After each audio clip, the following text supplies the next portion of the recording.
Il y a bien longtemps, dans une étable, sur les hauts d'une petite ville de Judée, vivait un bœuf.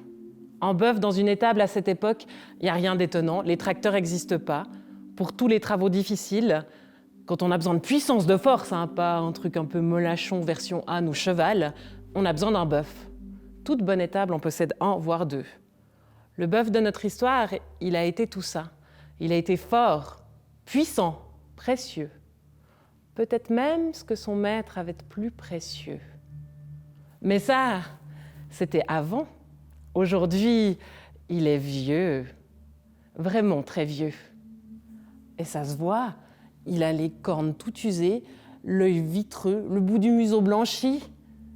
Quand il se lève, faut pas être pressé. Il se lève plus souvent, le bœuf. Il vit au fond de son étable, il rumine. Il passe toutes ses journées à ruminer. Ces temps, il en a encore plus de raisons de ruminer. À cause d'un empereur romain ou humain, il n'a pas tout compris, mais cet empereur a demandé un recensement.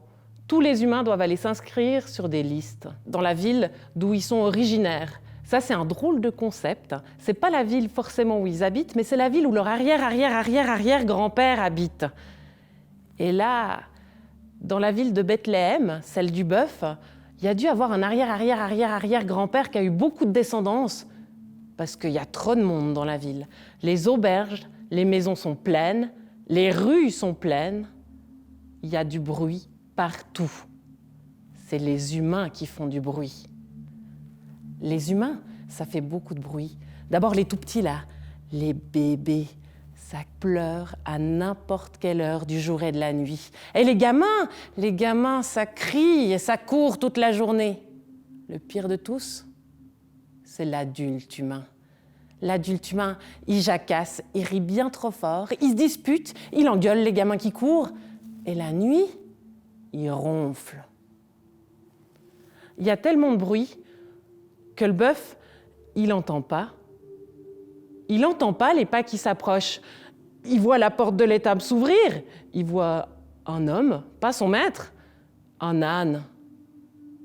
L'homme croit pouvoir faire dormir l'âne dans son étable. On ne mélange pas les ânes et les bœufs.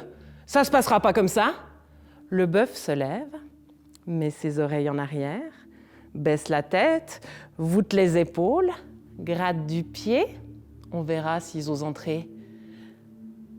L'homme et l'âne avancent. Il gratte un peu plus du pied. Il a les naseaux qui commencent à fumer. L'homme et l'âne entrent. Le bœuf charge au moment où il aperçoit que sur l'âne, il y a une femme, mal en point. Elle a les cheveux tout ébouriffés, des grosses cernes, les joues rougies, craquelées. Et elle a un ventre énorme, mais pas gros de gourmandise, non, elle a un ventre gonflé, tendu comme un ballon de foot. Mais bien plus gros qu'un ballon de foot. Faut qu'on mette les choses au point. Le bœuf, il n'aime pas les ânes, il n'est pas copain avec les ânes, mais pour la femme mal en point, il est prêt à faire un effort. Il observe du coin de l'œil la femme et l'homme. La femme descend de l'âne, elle se couche dans la paille, elle va dormir là aussi. Et l'homme, il est bizarre, l'homme. Le bœuf, il n'a jamais été très doué pour décrypter les émotions humaines. Ils font rien comme les autres, ils mettent pas les oreilles en arrière, mais celui-là, d'homme, il a l'air nerveux. Non, il est content. Il a peur, il est joyeux. Il est tout en même temps. Et surtout, il tourne autour de la femme comme une toupie. Il lui remet de la paille dans le dos, il enlève de la paille, il lui caresse les cheveux, la paille, les cheveux, la paille, les cheveux. Le bœuf sait, les deux humains ont besoin d'espace. Il faut leur laisser de la place. Le bœuf s'éclipse à l'arrière de l'étable. Il n'est pas copain avec les ânes. C'est pour laisser de la place aux humains qu'il emmène l'âne avec lui. Arrivé au fond, le bœuf se couche, pose sa tête. Bon, c'est l'heure de dormir, il fait toute nuit dehors. Sauf que l'âne, il n'a pas sommeil. L'âne, il parle Beaucoup. C'est qu'il en a des choses à raconter, l'âne. Lui, il est parti il y a plusieurs jours de Galilée. Si le bœuf a jamais vu la Galilée, c'est quand même sacrément un beau pays. Tout vert, il y a plein de choses à grailler par là-bas. Heureusement qu'il a mangé avant de partir de son pays, hein, parce qu'il est arrivé dans le désert de Judée. Dans le désert de Judée, c'est simple, il n'y a rien. Des herbes sèches de temps en temps, mais rien du tout d'agréable. Il se réjouissait tellement après d'arriver dans les montagnes de Judée. On lui en avait parlé, des petites fleurs roses de l'arbre de Judée qui ont un petit goût de cerise. Sauf que lui, il n'a pas pu en goûter. On est en plein hiver. Les fleurs, ça pousse au printemps. Il n'a rien mangé pratiquement du trajet. Une catastrophe. Le bœuf, il aimerait avoir 2 petits doigts pour se boucher les oreilles, sauf qu'il a 2 gros sabots. Puis ça marche pas. L'âne se tait. On entend de la musique, des chants. Il faut bien se dire qu'à l'époque, il n'y a pas de hueboum, hein. Quand vous voulez entendre des chants ou de la musique, il faut des musiciens ou des chanteurs physiquement présents. Le bœuf, il en a déjà entendu des chanteurs, mais c'était toujours en bas, sur la place de la ville, quand il y a des fêtes humaines, pas là vers son étable. Le bœuf se lève, il va guigner par la fenêtre. Il n'y a personne sur le chemin. Le chemin, on le voit comme en plein jour. Pourtant, c'est le beau milieu de la nuit.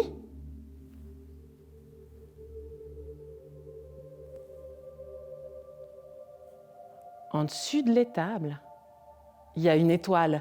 Pas les petits ronds comme tous les soirs, hein. Non, il y a une étoile. Juste là, en dessus de son étable. Il y a bien des femmes et des hommes qui chantent, mais ils ne sont pas sur le chemin. Ils sont dans le ciel, tout habillés de blanc, avec des immenses ailes recouvertes de plumes blanches comme des cygnes. Des hommes oiseaux étranges. Ça creuse toutes ces choses étranges. Le bœuf avance, il passe entre l'homme et la femme, il plonge son museau dans la mangeoire. Dans la mangeoire, il n'y a rien qui se mange. Dans la mangeoire, il y a un bébé, tout enveloppé dans du tissu. Le bœuf se retourne. À côté, il y a l'âne, il y a la femme, il y a l'homme. Tous les 3 font la même tête. Ils ont la bajoue relevée, l'œil qui pétille. Le bœuf, il ne se voit pas, hein, mais il fait la même tête que les 3 autres. Il est bien, le bœuf. Vraiment bien. Et à chaque fois qu'il repense à cette nuit, il est bien. Pourtant, il ne comprend pas forcément pourquoi. Lui qui n'aime pas la visite, il y a plus 2, mais 3 humains dans son étable, un âne, et ça ne s'est pas arrêté là, hein. Sous peu, il y a des bergers qui ont débarqué, des villageois, des voyageurs. Il y a même eu 3 rois venus de très très loin, mais eux, ils sont arrivés en retard. C'est que, je ne vous ai pas dit, mais le bébé dans la mangeoire, c'est pas n'importe qui. Le bébé, c'est le Fils de Dieu, Jésus. Et les 2 humains, la femme et l'homme, c'est les célèbres Marie et Joseph, ceux dont vous avez déjà entendu parler. Et puis bon, vous venez de le comprendre, hein. Le bœuf, c'est lui, c'est The Bœuf, la superstar des bovins, celui-là même qui est en ce moment dans votre salon, en forme de petite statuette, il est sous le sapin ou sur la cheminée. Le bœuf de la crèche. Mais c'est pas pour la célébrité, hein, qu'il adore cette nuit. C'est pour quelque chose qui est bien plus grand que la célébrité. Ou alors c'est plus petit parce qu'il l'a jamais vraiment vu. C'est pour quelque chose qui est bien plus simple que la célébrité. Ou alors c'est plus compliqué. Il n'a jamais vraiment réussi à l'expliquer. En tout cas, c'était là. Pour sûr que c'était là. 2000 ans plus tard, il y a encore beaucoup d'humains qui célèbrent cette nuit. La nuit de Noël qu'ils l'appellent. Au fait, joyeux Noël!